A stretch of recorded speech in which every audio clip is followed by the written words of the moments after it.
जरा આગળનો દાખલો જોઈ લઈએ ફરીથી. એક કંપની વસ્તુ અ એકમ દીઠ ₹20ના ભાવે વેચે છે અને તેની ચલિત પડતર એકમ દીઠ 15 છે. એટલે જો મેં અહીંયા ઉપર તમે દેખાતું હોય તો લખેલું છે અ વસ્તુ એકમ દીઠ 20ના ભાવે અને ચલિત પડતર 15, એટલે અ વસ્તુ માટે એકમ દીઠ ફાળો કેટલો છે? 5 થાય. વસ્તુ બ 25ના ભાવે વેચે છે, એટલે વસ્તુ બ માટે એકમ દીઠ 25 અને ચલિત પડતર 15 જ આપેલી છે. તો આની અંદર એકમ દીઠ ફાળો કેટલો થાય? 10. અને આ જે વાત કરીએ છીએ તે એક એકમની વાત કરીએ છીએ, બરાબર. હવે જો કંપની ફક્ત અ વસ્તુનું વેચાણ કરતી હોય તો તથા ફક્ત બ વસ્તુનું વેચાણ કરતી હોય તો સમતૂર બિંદુ શોધો. જો વસ્તુ અ તથા બ બંનેનું વેચાણ મિશ્ર 2:3ના પ્રમાણમાં હોય તો સમતૂર બિંદુ શોધો. આપણી પાસે 3 ઓપ્શન છે. પહેલું ઓપ્શન ફક્ત વસ્તુ અનું વેચાણ કરતી હોય તો સમતૂર બિંદુ શોધવા માટે સ્થિર ખર્ચ આપણને 2,40,000 આપેલા છે, એટલે સમતૂર બિંદુ એટલે નફો તો 0 લેવાનો. સ્થિર ખર્ચ 2,40,000 આવશે. અને જો સ્થિર ખર્ચ 2,40,000 હોય અને નફો 0 હોય તો ફાળો કેટલો હોય? 2,40,000, હે ને. અને 2,40,000 ફાળો હોય તો ફાળો 5 એકમ દીઠ ફાળો ₹5 અને 2,40,000 કુલ ફાળો, બરાબર. કુલ ફાળો, બરાબર. એટલે 5 એ 2,40,000, તો એક એકમ હોય એકમો કેટલા? કુલ એકમો કેટલા? તો 48,000 મળે. એટલે સમતૂર બિંદુ મળી ગયું અ વસ્તુનું. ફક્ત અ વસ્તુ હોય તો ફક્ત બ વસ્તુ હોય તો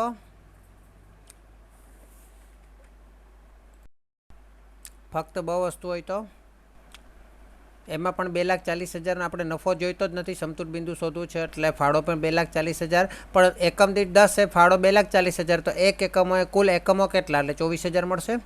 સમતૂર બિંદુ સૂત્રથી પણ શોધી શકાય, બરાબર. સૂત્ર મૂકો તો પણ આવશે. માનો કે આપણે સૂત્ર મૂકીએ કોઈ પણ એક માટે, તો આપણે સમતૂર બિંદુ બીઈપીનું સૂત્ર શું આવશે? એફના છેદમાં સી. તો એફ કેટલું છે? કુલ ફાળો, એટલે કુલ સ્થિર ખર્ચ 2,40,000 છેદમાં એકમ દીઠ ફાળો લેવાનો 5, એટલે મળી જાય 48,000 ને 24,000, બરાબર. ચલો હવે બંનેનું 3:2ના પ્રમાણમાં મિશ્ર કરવાનું છે. કેવું? 3:2ના પ્રમાણ. 3:2 જ છે ને? 2:3 છે, સોરી. 2:3ના પ્રમાણમાં મિશ્ર કરવાનું છે. અને જો 2:3ના પ્રમાણમાં મિશ્ર કરવું હોય તો બે રીતે આ દાખલો ગણાય. એક તો મેં ગઈકાલે બતાવેલો તે બતાવી દઉં, ને આજે બીજી રીત બતાવી દઉં, બરાબર. તો અહીંયા મેં નીચે લખેલું છે અ વસ્તુ 2 પ્રમાણમાં છે અને બ વસ્તુ 3ના પ્રમાણમાં છે. એટલે પ્રમાણ જે છે તે આપણું વેઇટેજ ગણાય. શું ગણાય? વેઇટેજ.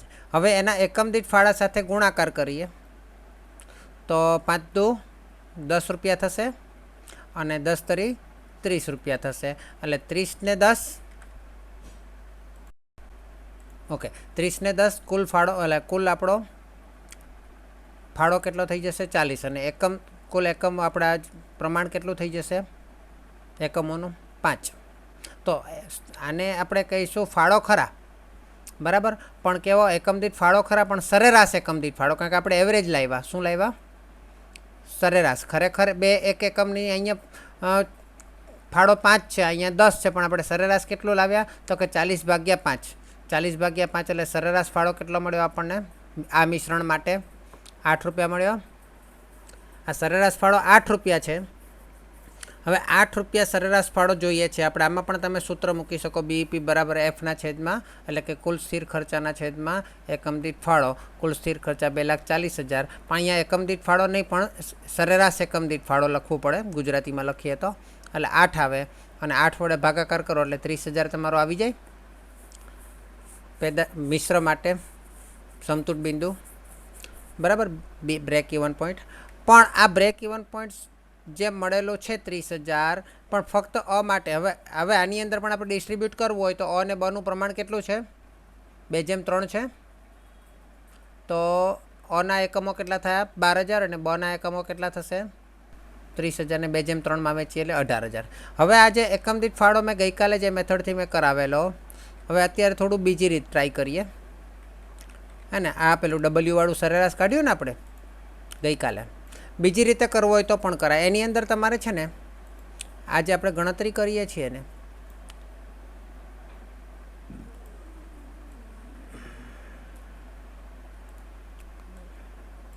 આપણે યુનિટ બનાવવા પડે, એક આખું સમૂહ બનાવવો પડે. યુનિટ એટલે એક સમૂહ બનાવીએ, હે ને.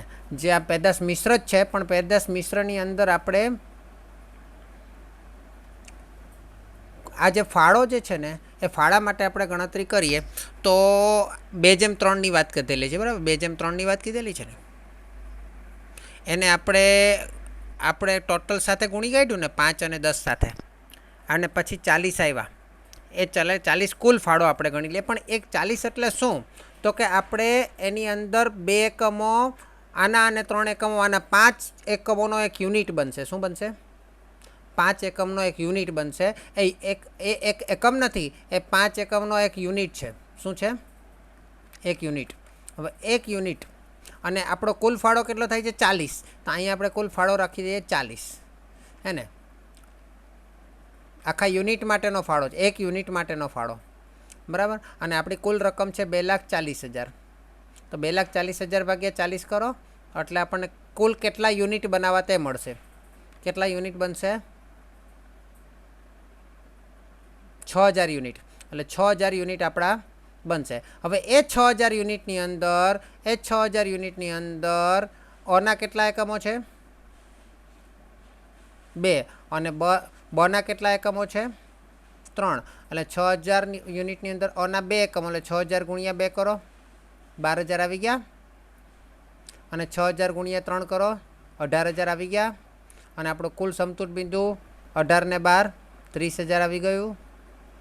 પેદાશ મિશ્ર માટે, વેચાણ મિશ્ર માટે બંને રીતે થાય. તમે કુલ 40ને એક યુનિટ બનાવીને કરો, અથવા તો 40ને 5 વડે ભાગીને સરેરાશ એકમ દીઠ ફાળો લાવો. બંને રીતે થાય. ક્લિયર?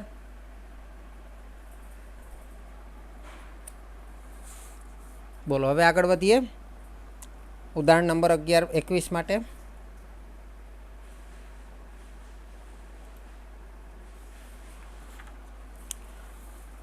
એની અંદર અ દાખલો છે અને બ છે, એટલે અનો જ ભાગ છે બમાં. રુચિતા લિમિટેડ 4 પ્રકારની વસ્તુ અ, બ, ક અને ડ નામ હેઠળ બનાવે છે અને વેચે છે. વેચાણનું પ્રમાણ અ, બ, ક અને ડ માટે 30%, 40%, 20% અને 10% છે. એટલે એક પ્રકારનું આપણે જેમ 2/3 હતું તે રીતે અહીંયા 3/4/2/1 છે. અથવા તો ટકાવારીમાં કહીએ તો 30/40/20/10 છે. કુલ બજેટ મુજબનું વેચાણ 100% છે. એટલે એને આપણે 100% જ બધાનો સરવાળો કરીએ 100% આવે છે ને. 100% લેખે વેચાણ 100% લેખે 60,000નું છે. એટલે કુલ વેચાણ 60,000નું છે. એના 30%, 40%, 20% અને 10% કરી દેશો એટલે આપણને અવકડનું વેચાણ મળી જશે. અને ખર્ચ નીચે મુજબ છે. તો પહેલાં આપણે વેચાણ લખી કાઢીએ.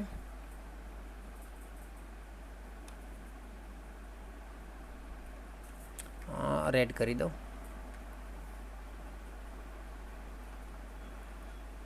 બરાબર, અહીંયા લખું છું ઉપર અબકડ.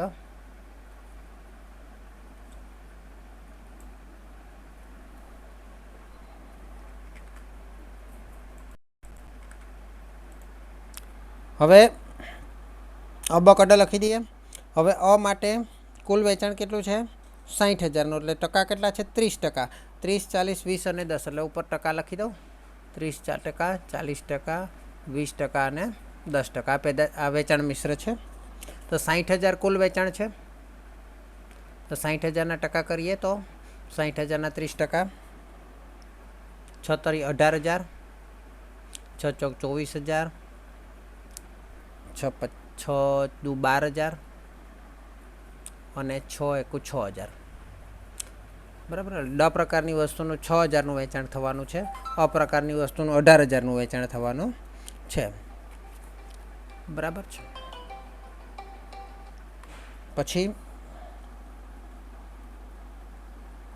કુલ બજેટ મુજબનું વેચાણ 100%. અચ્છા, ચલિત ખર્ચ આપેલા છે. અ માટે વેચાણ કિંમતના 60%, બ માટે વંચાય છે તમને તમારી બુકમાં?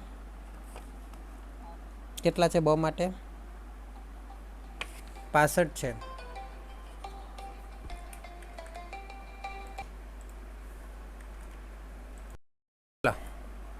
તો હવે વેચાણ કિંમતના 60%, એટલે આપણે ચલિત ખર્ચ વેચાણ કિંમતના જ કીધા છે. અને એ જ આપણું ખરેખર જોવા જઈએ તો પીવીઆર પણ બની જશે. પહેલાં બાદ કરીએ તો 60% છે એટલે 40% એનું પીવીઆર ગણાય. તો ચલિત ખર્ચ આપણે બાદ કરીએ. 18,000ના 60% કેટલા આવશે? 18,000ના 60%, 18 છે 108. પછી 24,000ના 65%.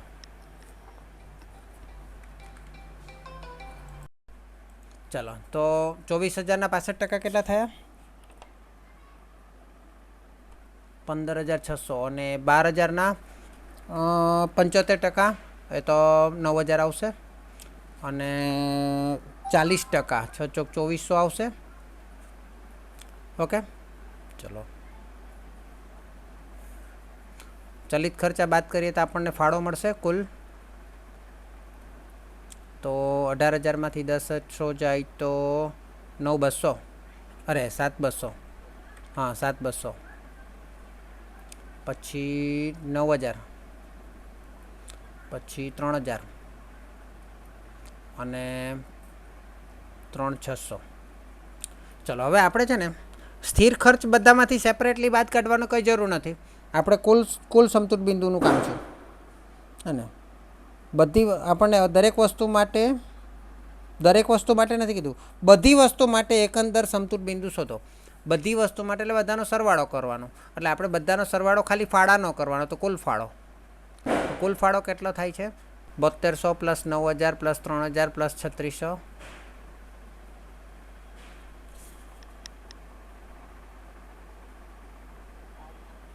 22.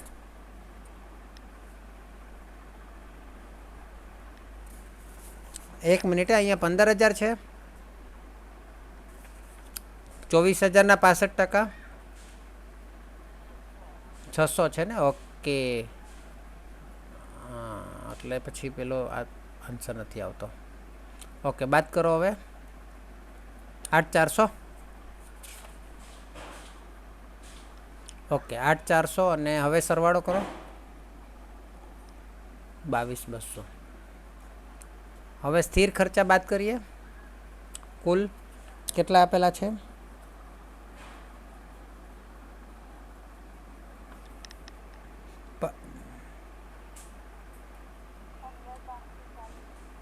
એ ક્યાં આપેલા છે? સ્થિર ખર્ચા માસિક 15,540 છે. 15,540. 0 6 6 6 12.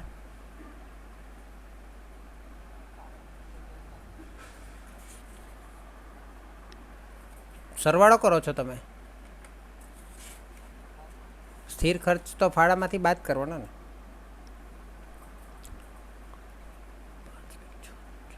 6,660 આપણો નફો થઈ ગયો.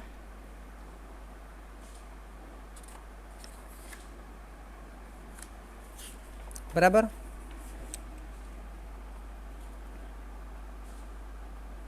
ચલો, બીજું શું કીધું છે આપણને?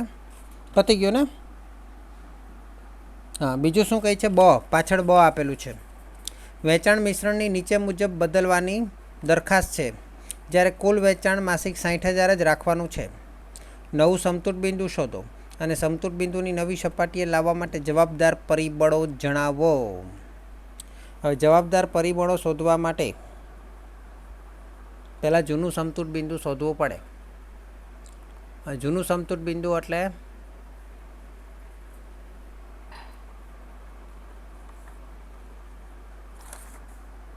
આપણે તો જૂનું સમતુલ બિંદુ એમ બી શોધવાનું જ છે ને. આ તો આપણે 6 જ નફો શોધ્યો છે ને. તો જૂનું સમતુલ બિંદુ શોધવા માટે આ તો કુલ રકમ છે ને, આમાં કોઈ એકમ દીઠ નથી, એટલે આપણે પીવીઆર શોધવો પડશે. પીવીઆર બરાબર S - V, એટલે કે ફાળો S minus V upon S બરાબર ફાળો આપણો કેટલો આવ્યો એસ માઇનસ વી 22,200 છે ને કુલ ફાળો અને કુલ વેચાણ 60,000 છે 22,200 છે ને અને વેચાણ કુલ 60,000 છે ગુણ્યા 100 ટકામાં લાવવા માટે બોલો કેટલા આવે છે 37%. ઓકે હવે બીઈપી પણ મળશે આપણને તો એફના છેદમાં પીવીઆર બરાબર 6,660ના છેદમાં 37% બરાબર અરે મેં નફો લઈ લીધો સ્થિર ખર્ચા લેવાના છે કેટલા છે 15,540 છેદમાં 37% કેટલા આવે છે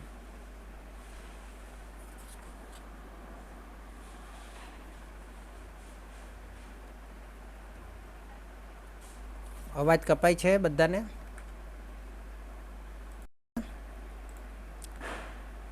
ચલો હવે આમાં પ્રશ્ન બીજો પૂછેલો છે એની અંદર ટકાવારી ચેન્જ કરીને આપેલી છે તો આપણે એની ગણતરી ઉપર કરીએ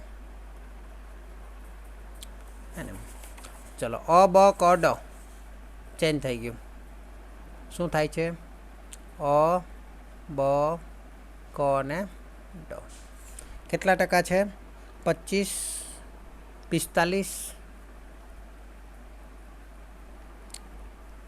કના પાછા 25 અને ડના 5 ટોટલ તો 60,000 જ છે તો 60,000ના પહેલાં વેચાણ માટે વાત કરીએ 25% એટલે 15,000 પાછું બીજું આના જેવું નહીં આમાં નહીં 45 15 તરી અહીંયા 15,000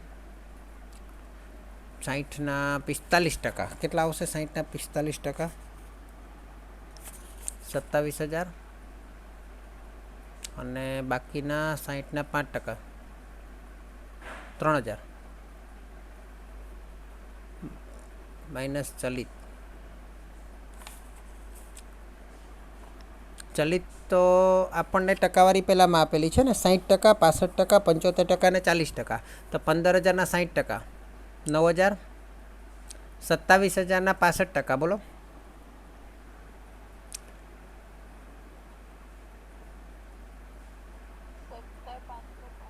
17,550 પછી 15,000ના 75%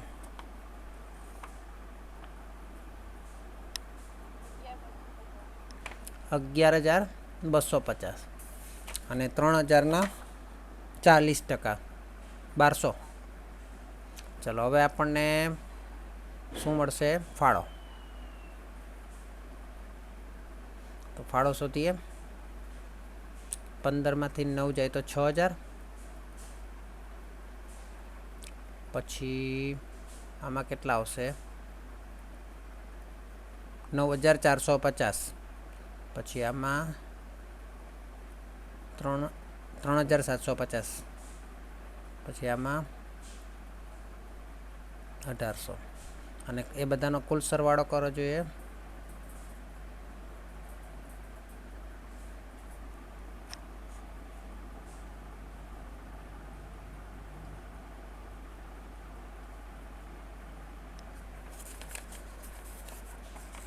એ બધાનો કુલ સરવાળો કેટલો આવે છે 39,000 જો પહેલાંની અંદર કુલ ફાળો 22,200 તો અહીંયા કુલ ફાળો 39,000 છે એટલે પીવીઆર બદલાશે ને ચલો હવે આને જરા નાનું કરી દઉં મેં કેમ આવું થયું વેચાણ તો એટલું જ છે પણ વેચાણના જે એકમો હતા એનું પ્રમાણ બદલાયું શું થયું પ્રમાણ બદલાયું એને કારણે નફામાં પણ ફેરફાર થાય પીવીઆરમાં પણ ફેરફાર થાય સમતુલ બિંદુમાં પણ ફેરફાર થાય PVR S minus V upon S બરાબર 60,000 માઇનસ 39,000 છેદમાં 60,000 ગુણ્યા 100 કેટલા આવશે? 21,000. નહીં, આપણે તો 39,000 ફાળો જ શોધી લીધો ને. આપણે શા માટે પેલું કરીએ છીએ? મેં તો વી તરીકે મૂક્યો એને. 39,000 જ આવશે ને ત્યાં તો. 39,000 ભાગ્યા 60,000 35%. હા નહીં, પેલું મારી ભૂલ હતી કાજલ, એ બાદબાકી નહીં કરવાની હતી. એ આપણે ફાળો જ છે ને, એસ માઇનસ વી જ ફાળો છે ને. 39,000 ના, પેલું બાદબાકી કરે તો ઓછું થઈ જાય ને, 21,000 થઈ જાય. ચલો 35% આવે.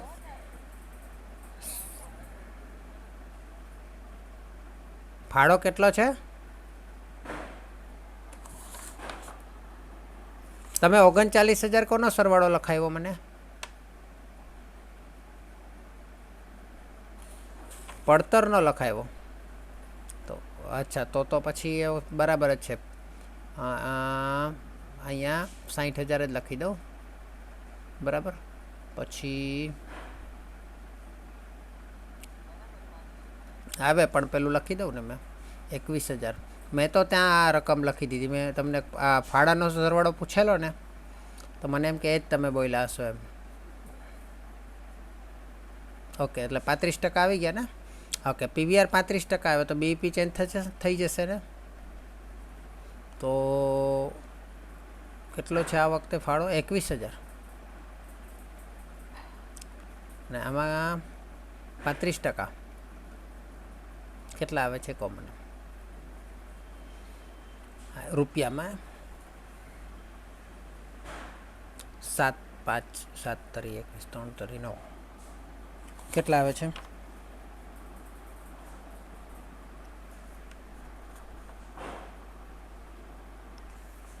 અરે મેં હું શું કરું છું? 21,000 ને સ્થિર ખર્ચા લેવાના છે ને.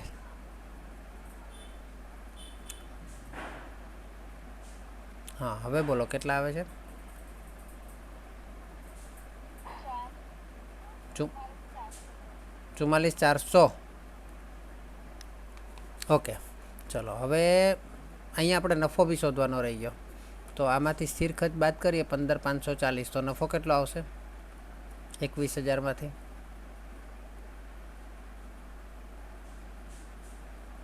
21,000માંથી 15,540 બાદ કરીએ તો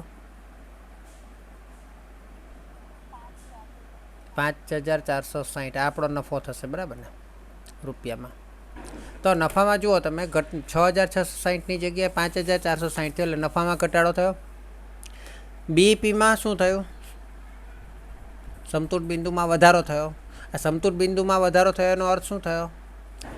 કે તમારે પહેલાંની પરિસ્થિતિ કરતાં હવેની પરિસ્થિતિમાં વધારે વેચાણ કરો ત્યાં સુધી તમે નફો કમાઈ શકો નહીં. એટલે નફે ત્યાં બીઈપી 44,400 સુધી તો તમે નફો કમાઈ શકો જ નહીં. પહેલાંમાં તો 42,000માં જ તમે 42,000ના વેચાણ પછી તમે નફો કમાવાનું શરૂ કરી દો.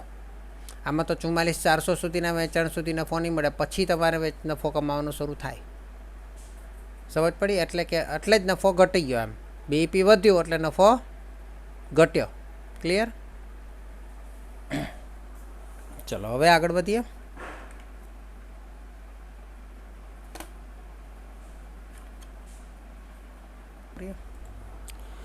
એક કંપની 3 વસ્તુ અ, બ અને કનું ઉત્પાદન કરે છે. તારીખ 31/2006ના રોજ પૂરા થતા વર્ષની માહિતી નીચે મુજબ છે. અ, બ અને ક. વેચાણ કિંમત, ફાળો અને વેચેલ એકમો. હવે પ્રશ્ન શું છે ને એ સમજવા જેવું છે. વેચેલ એકમો 50%માં આપેલા. એકમો નથી, કુલ એકમો નથી ને. ઓકે, કુલ સ્થિર ખર્ચ 6,50,000 છે. ઉપરની માહિતી પરથી સમતૂર બિંદુએ વેચાણનો જથ્થો એકમમાં દર્શાવો. એકમો તો છે નહીં આપણી પાસે, પણ પેલા કુલ સ્થિર ખર્ચ છે ને એનું આપણે પ્રમાણ શોધી કાઢીએ ને તો આપણને સમતૂર બિંદુ એ વેચાણનો જથ્થો એકમમાં મળે. જો વેચાણનું મિશ્રણ અ, બ અને ક માટે બદલીને અનુક્રમે 30%, 50% અને 20% કરીએ જે છેલ્લે આપણને 50%, 40% અને 10% આપેલા છે એની જગ્યાએ 30%, 50% અને 20% કરવામાં આવે તો અન્ય માહિતીને બદલવામાં ન આવે તો સમતુલ બિંદુ પર શું અસર છે? આમ તો દાખલા આના જેવો છે, પણ આમાં એક વસ્તુ એ છે કે આપણને વેચાણ એકમો આપેલા નથી. હવે વેચાણ એકમો નથી આપ્યા તો કુલ વેચાણ એકમોની વાત છે, કુલ જ નથી આપ્યા અને પેલું ટકામાં આપેલું છે, તો કુલ વેચાણ એકમ 100% હશે. અચ્છા, કુલ વેચાણ એકમ 100% હોય, 100% જ ધારી લઈએ આપણે. તો કુલ વેચાણ એકમ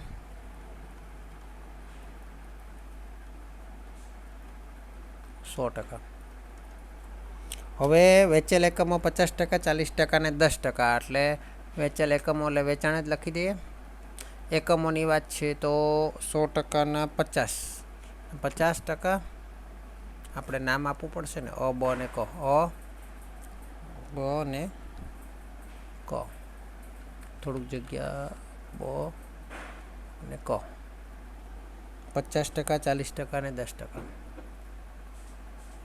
તો ચલિત ખર્ચા નથી આપેલા, ફાળો આપેલો છે એ બી ટકામાં આપેલો છે. તો હવે આ 50% છે, એનો ફાળો આપણને આપેલો છે, તો ફાળો કેટલો હશે બોલો? ફાળો વેચાણના ટકા હોય ને, 10% આપેલો છે. હવે વેચાણ 50%, વેચાણ કિંમત, આ તો વેચાણ એકમો છે બરાબર ને, આ વેચાણ એકમો છે એટલે વેચાણ કિંમત જ આપણે તો વેચાણ કિંમત લેવી પડશે ને. એટલે આ વેચાણ એકમો છે, ચલિત નથી. વેચાણ કિંમત એટલે આપણે વેચાણ નહીં ગણાશે આ.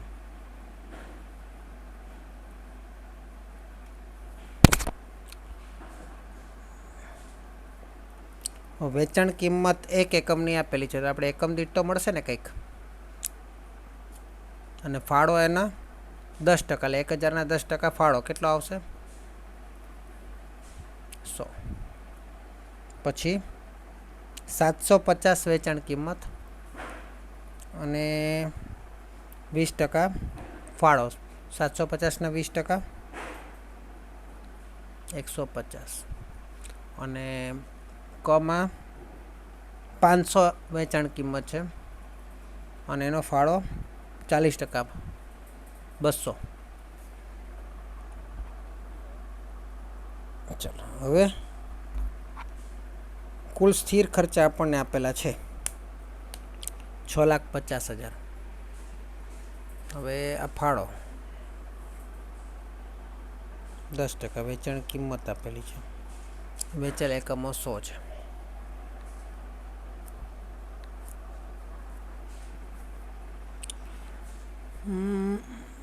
કુલ ફાળા માટે આપણે એકમો સાથે ગુણાકાર કરીએ તો કુલ ફાળો મળે.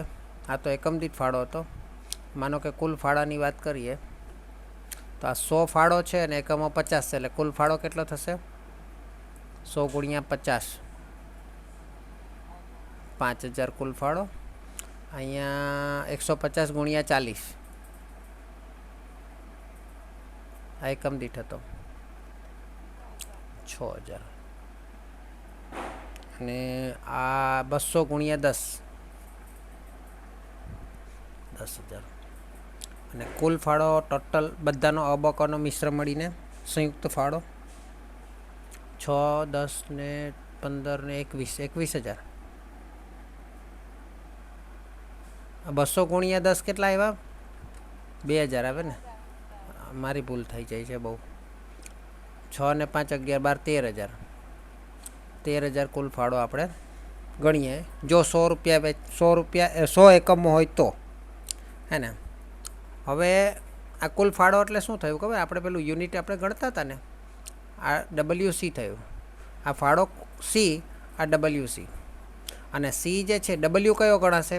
તો કે આપણે 100 જે એકમો લીધા ને તે, હે ને. તો કુલ એકમો કેટલા થઈ જાય છે? 100. એટલે સરેરાશ એકમ દીઠ ફાળો મળશે આપણને.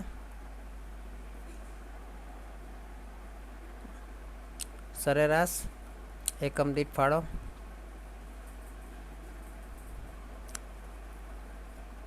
તો કેમ સ્થિર અરે ફાળો છે ને, તો કુલ ફાળો છેદમાં કુલ એકમો બરાબર 13,000 ભાગ્યા 100 બરાબર 130. હવે આના પરથી સમતુટ બિંદુ મળશે. સમતુટ બિંદુ એફના છેદમાં ફાળો.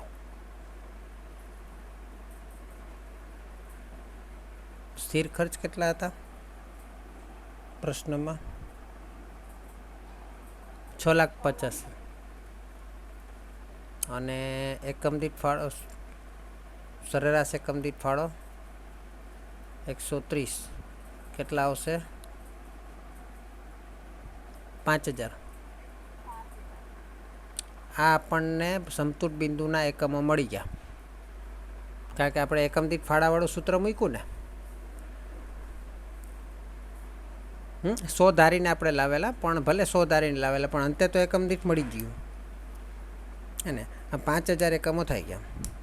હવે આ વ્યક્તિગત આપણે બધાનું અલગ અલગ જોઈએ તો વેચાણ કેટલું થાય? તો આપણે તો એકમો ધારેલા હતા ને, 50 ને 40 ને 10, પણ એ તો ટકામાં હતા.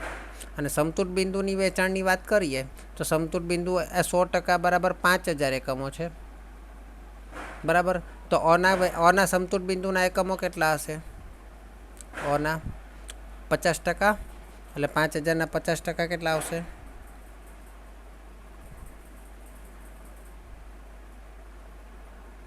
2,500. પછી 5,000ના 40%, એટલે બના એકમો કેટલા હશે?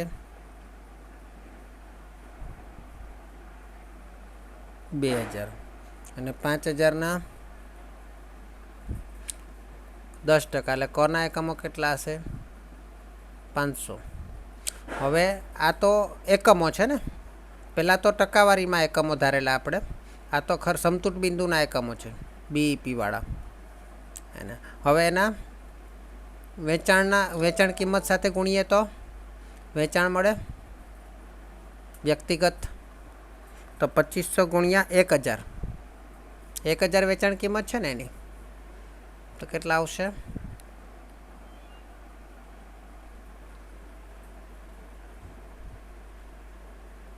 2,5,0,0,0,0,0 25 લાખ. પછી 2,000 એકમોના 750 રૂપિયા લેખે કિંમત છે.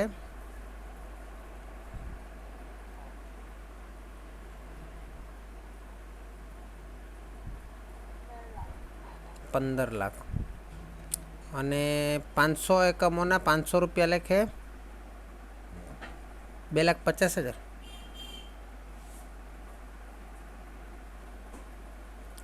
એક મિનિટ. આ આપણને સમતુટ બિંદુએ વેચાણ રૂપિયામાં મળ્યું, પેલું એકમમાં હતું. 2 મિનિટ.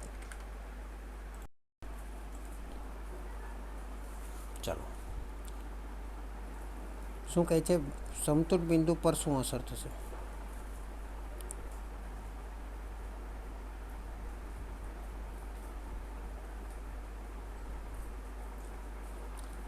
30%, 50% ને 20%.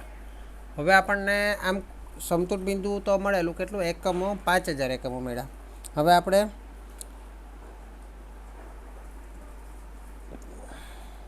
%, અને આપણે નાનું કરી દઈએ. હવે આપણે આમાં ચેન્જીસ કરવાનું છે. તો શું ચેન્જીસ કરવાનું કહે છે? ઓનું વેચાણ 30%, પછી બનું વેચાણ 50%, અને કનું વેચાણ 20%. અને ફાળો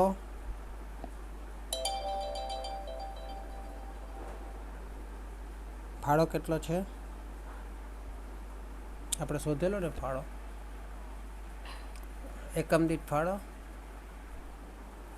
100, 150 અને 200. તો કુલ ફાળો મળશે પાછો 100, 150 અને 200 ગુણાકાર કરીએ 3000, 15 × 5 = 7500 અને 2 × 4000. કુલ ફાળો કેટલો આવે છે?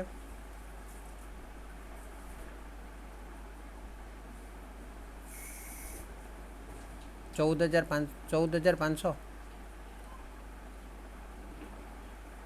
કુલ ફાળો 14,500 આવે છે.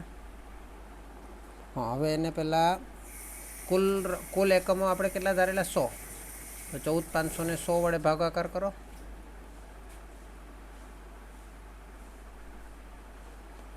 આપણે પહેલાંમાં 113,000ને આપણે 100 વડે ભાગાકાર કરેલા, એટલે 145 આપણો સરેરાશ એકમ દીઠ ફાળો મળ્યો. સરેરાશ એકમ દીઠ ફાળો એટલે કુલ ફાળોના છેદમાં કુલ એકમો 145. હવે આના પરથી બીઈપીમાં સ્થિર ખર્ચ કેટલા છે? એફના છેદમાં સી એટલે સરેરાશ એકમ દીઠ ફાળો. એફ કેટલા છે? 6,50,000 ભાગ્યા 145. તો કેટલા આવશે હવે?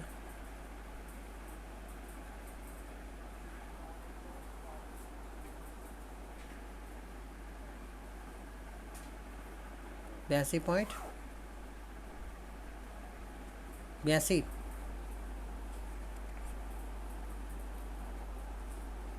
75 તો 83.